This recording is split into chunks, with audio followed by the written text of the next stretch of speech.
संजय राऊत काही वेळातच माध्यमांशी संवाद साधतायत। आज नेमकं संजय राऊत काय बोलणार याकडे सगळ्यांचं लक्ष लागलेलं आहे।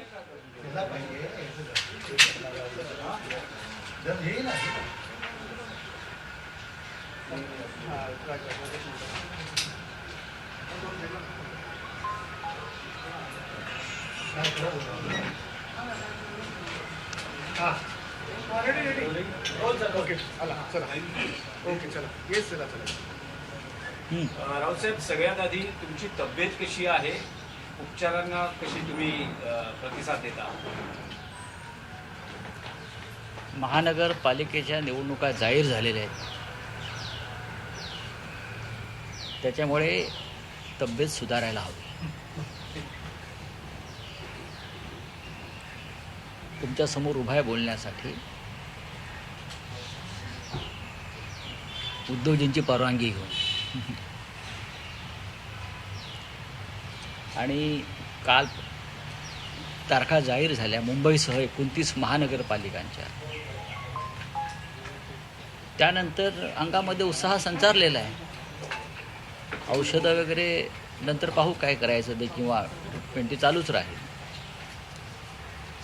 पण ही लढाई मुंबईची मराठी माणसाची शेवटची अस्मितेची आणि अस्तित्वाची लढाई असं आपण म्हटल्यावर, मराठी माणूस कोणत्याही पदावर असो, कोणत्याही परिस्थितीत असो, त्यानं या लढाईमध्ये मुंबई वाचवण्यासाठी उतरायला पाहिजे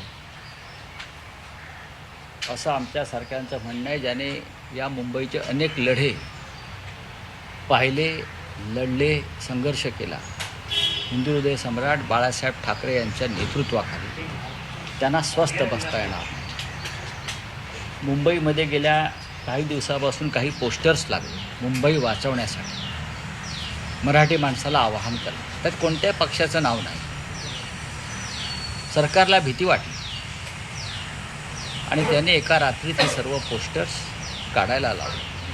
का तर म्हणे आचारसंहितेचा भंग होतो। आचारसंहिता मराठी माणसाला, आचारसंहिता मराठी माणसाला, आचारसंहिता विरोधी पक्षाला। आणि हे जे सरकारचे लोक आहेत त्यांना काय, निवडणुकाच्या तारखा जाहीर होण्याच्या 10 मिनिटं आधीपर्यंत शासनाचे आदेश निघत होते। निधी संदर्भात नगरविकास खात्याचे आदेश निघत होते।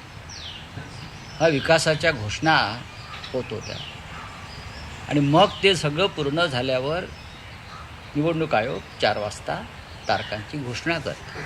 हा आचारसंहितेचा भंग नाही। तुम्ही सरकारला पूर्ण मुभा देत आहे। पैशाचं वाटप प्रचंड होणार। 15 लाखाची मर्यादा आहे। मुंबई म्हणजे अ ब क ड 15 लाख, 13 लाख, 11 लाख आणि 9 लाख असं हे अ ब कड आहे। मुंबई, नागपूर, पुणे वगैरे अमध्ये त्यांना 15 लाखाची मर्यादा आहे। निवडणूक आयोग खात्रीनं सांगू शकेल का सत्ताधारी पक्ष फक्त 15 लाखावर थांबणार? जो सत्ताधारी पक्ष नगरपालिका नगरपंचायत निवडणुकीमध्ये 100, 150 कोटी एका नगरपालिकेत खर्च करतो, तिथे ज्या सत्ताधारी पक्षानं, तिन्ही म्हणतो, नगरसेवक फोडण्यासाठी, विकत घेण्यासाठी 2-2, 5-5 कोटी रुपये खर्च केले, तो 15 लाखावरती खर्च मर्यादा पाळणार आहे का? आणि निवडणूक आयोग त्यासाठी कोणती यंत्रणा राबवणार आहे की मुंबईमध्ये सुद्धा मुंबई मराठी माणसाच्या हातून हिसकावून घेण्यासाठी जो पैशाचा खेळ चालणार आहे, तो निवडणूक आयोग उघड्या डोळ्यानं पाहणार आहे? मी जे म्हणतोय, प्रत्येक मराठी माणसाचं हे कर्तव्य आहे की या वेळेला ही लढाई प्रत्येकाची असायला पाहिजे। आणि मला असं वाटतंय की त्या पद्धतीची जागरूकता शिवसेना पक्षप्रमुख उद्धव ठाकरे आणि महाराष्ट्र नवनिर्माण सेनेचे प्रमुख राज ठाकरे हे मराठी माणूस आणि महाराष्ट्रासाठी एकत्र आल्यामुळे ही जागरूकता एक आत्मविश्वास आणि एक उत्साह लोकांमध्ये निर्माण झाला. आम्ही मुंबईसह 29 महानगरपालिकेच्या लढाईमध्ये उतरायला सज्ज आहोत. भले तुम्ही आमच्यावर पाठीमागून वार करा, पैशाचा खेळ करा, पण आम्ही आमची लढाई लढणार. इतिहासात नोंद राहिली पाहिजे की या महाराष्ट्रातल्या मराठी माणसाचा एक गट मुंबई मराठी माणसापासून तोडण्यासाठी, उद्योगपतींना देण्यासाठी असूसलेला असताना शिवसेना, महाराष्ट्र नवनिर्माण सेनेतले लोक हे मुंबई वाचवायला, मराठी माणसाच्या हातात मुंबई राहण्यासाठी शौर्यानं, धैर्यानं या लढाईमध्ये उतरले होते. ही इतिहासात नोंद राहील आणि त्यानंतरच लोकांना कळेल गद्दार कोण या महाराष्ट्राचे आणि खुद्दार कोण. पण सर, तुमची अधिकृत युतीची घोषणा अजून झालेली नाही, जागा वाटपाची झाली, ते झालेलं आहे का किंवा ते कधी होऊ शकतं? तुम्ही महायुती हा प्रश्न विचारता का? ते जे काय महायुती नावाचं त्रांगडा आहे, हां, आम्ही एकत्र येणार, एकत्र लढणार, त्यांना प्रश्न विचारता का? नाही ना. पण ठाकरे बंधूंना हा प्रश्न का विचारता? आम्ही बघू ना. मी ज्या अर्थी तुमच्यासमोर बोलतो आहे की माननीय राज ठाकरे आणि माननीय उद्धव ठाकरे एकत्र निवडणुका लढत आहेत. हां, महायुतीच्या लोकांना दिल्लीत जाऊन अमित शहाच्या पायावर डोकं ठेवावं लागलं की आमची युती करा, आमची युती करा, बाबा लगीन, बाबा लगीन. बरं का, तसं आहे ते. नाही राऊतसाहेब, तुम्हाला हा प्रश्न विचारणं यासाठी स्वाभाविक आहे कारण सत्तेमध्ये महायुती एकत्र आहे. असं पहिल्यांदाच होतं आहे की एका निवडणुकीत ठाकरे बंधू एकत्र दिसणार का? कारण कौटुंबिक मनोमिलन झालं आहे, पण राजकीय युती होणार का आणि त्याची अधिकृत घोषणा कधी होईल आणि या युतीमध्ये काँग्रेस असेल का? हे सगळे प्रश्न आहेत. एक लक्षात घ्या, या क्षणी माननीय उद्धव ठाकरे आणि राज ठाकरे हे एकत्र आलेले आहेत. मुंबई महानगरपालिका, ठाणे, कल्याण डोंबिवली, मीरा भाईंदर, पुणे आणि नाशिक या प्रमुख महानगरपालिकांमध्ये आम्ही एकत्र लढतो आहोत. बाकी इतर महानगरपालिकेमध्ये स्थानिक पातळीवरती जे दोन्ही पक्षाचे कार्यकर्ते आहेत ते निर्णय घेतील. पण ही लढाई 29 महानगरपालिकांपेक्षा ही लढाई मुंबईची. संयुक्त महाराष्ट्राच्या लढ्यामध्ये मुख्य लढाई मुंबईची होती. बाकी इतर प्रांत आले, विदर्भ आला, मराठवाडा आला, पण मुंबई ही महाराष्ट्रात राहावी यासाठी संयुक्त महाराष्ट्राचा लढा 1956 साली सुरू झाला आणि 106 लोकांनी त्याच्यामध्ये बलिदान दिलं. त्या बलिदानाची तयारी आम्ही आजही ठेवलेली आहे. उद्या जरा संघर्ष झाला तर आम्ही मराठी लोक पुन्हा एकदा बलिदान द्यायला तयार आहोत. पण ही मुंबई आम्ही अमित शहांच्या घशात जाऊ देणार नाही. या महाराष्ट्राला माहिती आहे रेहमान डाकू कोण आहे, कोणाला मुंबई लुटायची आहे आणि त्यांना हे पाठबळ देणारे कोण आहेत. या मुंबईचं कराचीतील लॅरी शहर कोणी केलेलं आहे अड्डा, हे अख्ख्या मुंबईला माहिती आहे, महाराष्ट्राला माहिती आहे आणि देशाला माहिती आहे. एवढंच सांगतो मी तुम्हाला. स्पेसिफिक प्रश्न आहे. उद्धव ठाकरे, राज ठाकरे यांच्या राजकीय युतीची अधिकृत घोषणा कधी होणार? येत्या आठवड्यामध्ये ती घोषणा व्हायला हरकत नाही. हे पहा की आता जी प्रक्रिया सुरू झालेली आहे, नॉमिनेशन्स, विड्रॉल, ती 30-31 तारखेला संपते माझ्या माहितीप्रमाणे. 1 तारखेनंतरचे पुढले 13-14 दिवस हे प्रचाराचे आहेत. आता जे 2 पक्षप्रमुख एकत्र येतात त्यांचा काहीतरी कार्यक्रम ठरलेला असेल ना घोषणा करण्याचा की हे आम्ही एकत्र आहोत. अशा पद्धतीने आम्ही जागा वाटप केलेलं आहे. ही भूमिका आमची मराठी माणसासंदर्भात आम्ही एकत्र येऊन काम करण्याची घेतलेली आहे. हे जर असेल तर तुमच्या मनामध्ये अशा शंका येता कामा नयेत.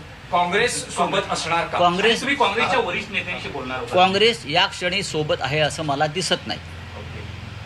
मी तुम्हाला मागे म्हणालो की बिहारच्या निकालानंतर त्यांच्यामध्ये आत्मविश्वास वाढलेला आहे. ते मागे म्हणालो. खरं म्हणजे त्याने आमच्याबरोबर मुंबईच्या या लढाईत असायला पाहिजे होतं. ही आमची भूमिका आहे. आम्ही त्यांच्या वरिष्ठांशी बोललो, पण त्यांनी ती बाब स्थानिक पातळीवर सोडलेली आहे. नेहमीप्रमाणे ही बाब त्यांनी स्थानिक पातळीवर सोडलेली आहे. आणि स्थानिक पातळीवरील नेत्यांना आमचं आव्हान कायम असेल की तुम्ही वेगळी चूल मांडून भारतीय जनता पक्षाला मदत होईल अशा प्रकारच्या भूमिका कोणी या मुंबईच्या लढाईमध्ये घेऊ नये. लोक हे विसरणार नाहीत. भविष्यात लोकसभा विधानसभेच्या निवडणुका येणार आहेत, हे लक्षात घ्या. एवढंच मी त्यांना सांगतो. हे जरा स्थानिक काँग्रेसचं नेते असं शरद पवारांचं काय? नाही, संभ्रमावस्था वाटते राऊत शरद पवारांची. स्थानिक नेते असं म्हणतायत, काँग्रेसचे स्थानिक नेते असं म्हणतायत की शिव्या देणारे, मारहाण करणारे यांच्या बरोबर आम्ही कसं काय जाणवतो? आम्ही शिव्या देतो? आम्ही शिव्या देत नाही का? मराठी माणूस आहे. एखादी गोष्ट नाही पटली, अन्याय झाला की तो उसळतो. का असतं शिव्या वगैरे? परवा अमित शहानी संसदेमध्ये शिवी घातली, साला. काय केलं आम्ही? संसद बंद पाडायला पाहिजे होती, बंद पाडायला पाहिजे. तुम्ही सहन करताय ना सगळं. कोणत्या शिव्या घातल्या, कोणाला शिव्या घातल्या? जे महाराष्ट्राच्या मुळावर येतील त्यांना जोड्यानं मारलं पाहिजे आणि त्यांना शिव्या घातल्या पाहिजे. जे शत्रू आहेत महाराष्ट्राचे, जे दुश्मन आहेत महाराष्ट्राचे, जे मुंबई आमच्यापासून तोडायला निघालेले आहेत, जे मराठी माणसाला त्याच्या अस्मितेला सातत्यानं अपमानित करतात, त्यांना शिव्या नाही घालत आहे का ओव्या घ्यायच्या? आम्ही घालू ना शिव्या. सर, तुम्ही काँग्रेसबद्दल सांगितलं. शरद पवार यांची संभ्रमावस्था दिसते का? चंदगड पॅटर्न जो नगरपालिका निवडणुकीत अवलंबला तो बऱ्याच ठिकाणी पाहायला मिळतो. पिंपरी चिंचवडमध्ये दोन्ही राष्ट्रवादी एकत्र आलेले आहेत. नाही, त्यांच्याशी स्वतः मी चर्चा करणार आहे. त्यांनी सुरुवात झाली आहे काल. त्यांचाही आग्रह आहे की मी शक्यतो बाहेर पडू नये. पण मी गेले काही दिवस राजसाहेबांनाही भेटतो आहे. आजही मी त्यांना भेटणार आहे. चर्चा या निवडणुकीत संवाद हा चालू ठेवायचा असतो. मी या चर्चा झाल्यावरती उद्धव साहेबांच्या संमतीनं मग मी थोडासा परत थांबेन. पण शरद पवार आणि त्यांच्या पक्षाची फार मोठी भूमिका मुंबईत आहे. मुंबईच्या बाहेर नक्कीच राष्ट्रवादी काँग्रेस पक्ष शरद पवार साहेबांचा आहे आणि आमचं आव्हान सातत्यानं आहे की आपण राज्यात एकत्र लढायला पाहिजे. आता अजित पवारांबरोबर त्यांच्या काय भूमिका आहेत हा त्यांचा अंतर्गत प्रश्न आहे. एवढंच मी सांगतो. राऊतसाहेब, जसे काही बॅनर्स, पोस्टर्स मुंबईत लागले होते की मराठी माणसा जागा हो, सावध हो, तसे काही बॅनर्स, निनावी बॅनर्स लागलेले आहेत ज्यात असं म्हटलं जाते की जे हिंदुत्वाचे झाले नाही ते मराठी माणसाचे काय होणार? मुंबईकर जागा हो, एका परिवाराच्या नादी लागू नको, मुंबईचा रंग बदलू देऊ नको आणि BMC is not a family business. BMC हा फॅमिली बिझनेसच आहे. ठाकरे परिवारानेही मुंबई गेले 35 ते 40 वर्ष एक हाती मराठी माणसाच्या हाती देण्यासाठी जो त्याग केलेला आहे. मी ठाकरे कुटुंबाचा उल्लेख करतो. आधी हिंदुहृदय सम्राट बाळासाहेब ठाकरे, मग उद्धव ठाकरे. मुंबईचे लुटारू गेल्या 4.5-5 वर्षामध्ये कोण आहेत हे महाराष्ट्राला कळलेलं आहे. जे हिंदुत्वाचे होऊ शकले नाहीत म्हणजे काय? अमित शहा सांगतील ते हिंदुत्व नाही, किंवा अमित शहा सांगतील तो शिवसेना पक्ष नाही. ज्या दिवशी हे सत्तेत नसतील तेव्हा यांना कळेल खरे हिंदुत्ववादी कोण होते ते. अमित शहानी आमचा पक्ष फोडून निवडणूक आयोगाच्या मदतीनं, न्यायालयाच्या मदतीनं जर कोणाला सुपूर्द केला असेल तर ती डकैती आहे, डाकूगिरी आहे, चाचेगिरी आहे. त्याच्यावरती विचारधारा ठरत नाही ना. हिंदुत्वाच्या अनेक प्रश्नावर, मराठी माणसाच्या अनेक प्रश्नावर गेल्या काही दिवसामध्ये जे निर्माण झाले त्याच्यावरती ही मिंधी सेना तोंडात मिठाची गुळणी घेऊन गप्पा बसलेली आहे. अनेक प्रश्नावर हिंदुत्वाच्या. आम्ही सांगतो तुम्हाला, हे अमित शहाचे मिंदे आहेत. हा पक्ष अमित शहाचा आहे. हा पक्ष ना शिंद्यांचा ना अन्य कोणाचा. अजित पवारांचा पक्ष आणि एकनाथ शिंदेचे पक्ष हे अमित शहांच्या मालकीचे पक्ष आहे. नाही, राऊतसाहेब, पण EVM विरोधामध्ये एवढं आंदोलन केलं, ईव्हीएम हटाव हे तुमचं नारा होता. मात्र दुसरीकडे सुप्रिया सुळे असं बोलतायत की ईव्हीएम वर मी काही बोलणार नाही, आक्षेप घेणार नाही, कारण का त्याच ईव्हीएम मुळे मी आज 4 वेळा खासदार म्हणून निवडून आली आहे. राऊतसाहेब, तुमचं काय म्हणणं आहे? तुम्ही ईव्हीएमच्या विरोधामध्ये खरं तर आवाज उठत होता. ईव्हीएम मध्ये घोटाळे आहेत हे स्वतः शरद पवार साहेबांनी सांगितलेलं आहे. आणि सुरुवातीच्या काही काळात सुप्रिया सुळे सुद्धा ईव्हीएमच्या विरोधामध्ये होतात. सोयीनुसार भूमिका घेता येत नाही आणि बदलता येत नाही. भूमिकेवर ठाम राहायला पाहिजे. ईव्हीएममध्ये घोटाळा आहे, राहुल गांधींनी ते सिद्ध केलेलं आहे. आम्ही सगळ्यांनी ते सिद्ध केलेलं आहे. अशा वेळेला लोकांच्या मनात संभ्रम निर्माण होईल आणि संघर्ष आणि लढाईची धार कमी होईल अशा भूमिका घेऊ नयेत. बरं का, सत्य आम्हालाही माहिती आहे. सत्याची लढाई अशा प्रकारे भरकटली जाऊ शकत नाही. मुंबई राहुल महापालिकेचा सर, सवाल राहुल है सर, कि जिस मुंबई- तरीके राहुल से सर, अध्यक्ष पद पर नितिन नबीन की सर, राहुल नागपूरचं सर, एक प्रश्न नागपूरचं असा अधिवेशन होतो की तुम्ही सतत सांगितलं त्या ठाकरे बंधूंकडून की मराठी माणसा जागा हो, सावध हो, मराठी माणसासाठी ही शेवटची निवडणूक आहे. तर गेली 25 वर्ष ज्यांची महापालिकेत सत्ता होती आणि जे मराठी अस्मितेचं राजकारण करतात, तर त्यांच्यासाठी हे अपयश नाहीये का? नाही. की जर मराठी वोट अजिबात बँकेला जर नाही. सांगितलं जात असेल. नाही, बघा, हिंदुहृदय सम्राट बाळासाहेब ठाकरे यांच्या काळापासून मुंबईवर ही आक्रमण होत आहेत आणि प्रत्येक वेळेला प्रत्येक अशा निवडणुकीमध्ये मराठी माणसाला आम्ही सावध करतो. मुंबई तोडण्याचं कारस्थान आजचं नाही आहे, गेल्या 70 वर्षापासून आहे. आणि त्या प्रत्येक वेळेला प्रत्येक निवडणुकीमध्ये आम्हाला मराठी माणसाला जागं करावं लागतं. हे सत्य आहे आणि त्यात चुकीचं असं काही नाही. तुम्ही बाळासाहेब ठाकरेंच्या नेतृत्वाखाली लढलेल्या अनेक निवडणुका बघा महापालिकेच्या, आपल्याला कळेल की बाळासाहेबांनी सुद्धा प्रत्येक वेळेला मराठी माणसाला जागं करून निवडणुका लढवलेल्या आहेत आणि जिंकलेल्या आहेत. त्याच्यामुळे आम्ही जे म्हणतो आहोत किंवा राजसाहेब ठाकरे म्हणतात किंवा माननीय उद्धव ठाकरे साहेब म्हणतात मराठी माणसासंदर्भात, त्यात चुकीचं काही नाही. मराठी माणसाला भारतीय जनता पक्ष आणि मिंध्याने जे गुंगीचं औषध दिलं मधल्या काळामध्ये, त्या गुंगीतून त्याला बाहेर काढावं लागेल. नाही, पण मुख्यमंत्री असं म्हणतात की मुख्यमंत्री- चंद्रसूर्य असेपर्यंत मुंबईला महाराष्ट्रापासून तोडलं जाणार नाही. काही पक्ष हे या मुद्द्यावर भावनिक राजकारण करतात. बघा, सूर्यचंद्र तुमच्या भाजपाचे नोकर नाही आहेत. सूर्यचंद्र तुमच्या भाजपचे नोकर नाहीत. सूर्यचंद्र आहेत ते राहतील. जब तक सूरज चांद रहेगा या घोषणा आम्ही पण देतो, पण सूर्यचंद्र तुमच्या मालकीचे नाहीत. जरी तुमचा देश मालकीचा तुम्ही लोकशाही मालकीची केली असली तरी सूर्यचंद्र स्वतंत्र आहे आणि सूर्यचंद्राचा आशीर्वाद मुंबईतल्या मराठी माणसाला आहे. आणि म्हणून ही मुंबई महाराष्ट्रात राहिली.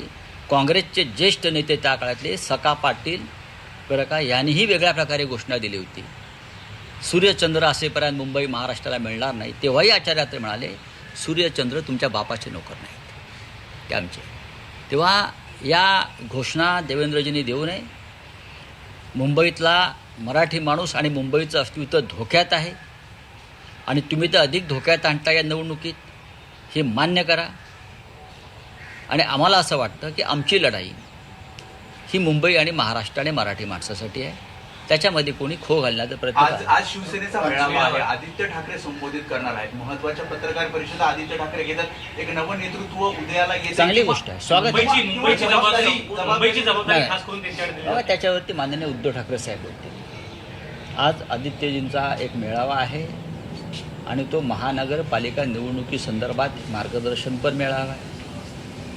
तरुणांची एक भूमिका आहे या निवडणुकीमध्ये आणि त्यांचं नेतृत्व आदित्य ठाकरे करतायत. त्यांचं आम्ही स्वागत करतो. राज्य चला सरकारचं अधिवेशन सर- चला, बोले हिंदी में काय. राज्य सरकारचं नागपूरमध्ये अधिवेशन पार पडलं. विरोधक कुठेही आक्रमक नव्हते. आपने ईवीएम को लेकर काफी आक्षेप दर्ज किए थे. ऐसे में वो सुप्रिया सुले सदन में ये कहें कि ईवीएम को लेकर उनको कोई नाराजगी नहीं है, कोई ऐतराज नहीं है, 4 बार वो चुनकर आई हैं, तो कहीं ना कहीं संभ्रम या 4 बार जो चुनकर आई है उसमें सभी लोगों का सहभाग है, हम सब उसमें शामिल हैं. ईवीएम के बारे में सुप्रिया जी की पहली भूमिका अभी आप देख लीजिए, शरद पवार साहब की भूमिका देख लीजिए. ईवीएम के ऊपर संशय, आक्षेप उनके पार्टी ने भी लिया है, प्रेजेंटेशन दिया है, डेमोन्स्ट्रेशन दिया है. अचानक ये भूमिका आप नहीं बदल सकते. राहुल गांधी के नेतृत्व में चुनाव प्रक्रिया के खिलाफ जो हमारा संघर्ष चल रहा है उसमें ईवीएम घोटाला भी है. और आप जब जब इस मामले में चुनाव आयोग के दरबार में हम गए हैं तो सुप्रिया जी के पार्टी के लोग भी शामिल है उसमें. तो लोगों को गुमराह मत करिए. आपका व्यक्तिगत चुनाव अलग है और देश का चुनाव अलग है. मैं सुप्रिया जी को ये बताना चाहता हूँ. आपका क्या सवाल है? नागपूरच्या अधिवेशनामध्ये कुठेही विरोधक आक्रमक दिसले नाहीत. विरोधी पक्ष नेता नव्हता. दोन्ही सभागृहाला एकच आंदोलन केलं गेलं. पुण्याचं जमीन प्रकरण असेल, संतोष देशमुख हत्या प्रकरण, पुण्याच्या जमीन प्रकरणामध्ये मुख्य आरोपींना वाचवण्याचा प्रयत्न कोण करतोय? देवेंद्र फडणवीस करतात. विरोधी पक्षानं आवाज उठवला. आपण काय केलं? आपण गुन्हेगारांना पाठीशी घालण्यासाठी कायदे आणि नियम बदलले, पोलिसांवर दबाव आणला. काय करायचं विरोधी पक्षाने? विरोधी पक्ष नेता तुम्ही देत नाही दोन्ही सभागृहात, आणि विरोधी पक्ष काय करत नाही असं विचारता, हे ढोंग आहे. चला, धन्यवाद. राऊतसाहेब, यामध्ये सर, विरोधी पक्षातलेच एक नेते असं म्हणतात की ते व्यक्तिगत प्रकरण आहे. कोणतं पुण्यातलं जमीन व्यक्तिगत कसं? व्यक्तिगत प्रकरण. सरकारी जमीन 1800 कोटीची, मंत्र्यांच्या मुलाला, उपमुख्यमंत्र्यांच्या मुलाला 300 कोटी देण्याचा प्रयत्न झाला. हे व्यक्तिगत प्रकरण असेल तर मग या विषयावर बोलायलाच नको. हे व्यक्तिगत प्रकरण कसं असू? तुम्हाला मिळेल का? म्हाडाचं घर तुम्ही घ्यायला गेलात, 10 लाख किंमत सांगितली, अमुक अमुक आले, चला त्यांना 2 लाखात द्या, सरकार देईल का? नाही, पण भास्करराव जाधवच त्या दिवशी बघा, प्रेस कॉन्फरन्समध्ये असं म्हणाले, त्यांना हा प्रश्न विचारला त्यावेळेस ते म्हणाले की हे व्यक्तिगत प्रकरण आहे, त्यामुळे सरकारच्या तिजोरीची जेव्हा लूट होते आणि ते सरकार पक्षाचे लोक करतात तेव्हा ते व्यक्तिगत प्रकरण असत नाही. भास्कररावांना हेच सांगायचं आहे वारंवार. भास्कररावांनी हे सांगितलेलं आहे.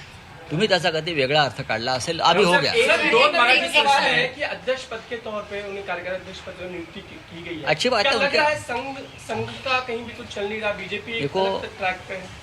भारतीय जनता पार्टी ने अगर उनके पार्टी का कार्यकारी अध्यक्ष नियुक्त किया है, वो उनका पार्टी का अंतर्गत विषय है. किसको नियुक्त करना है वो उनका विषय है. उसमें हमारी जैसी पार्टी कोई भूमिका व्यक्त करे ये ठीक नहीं है. लेकिन 2-2.5 साल तक आप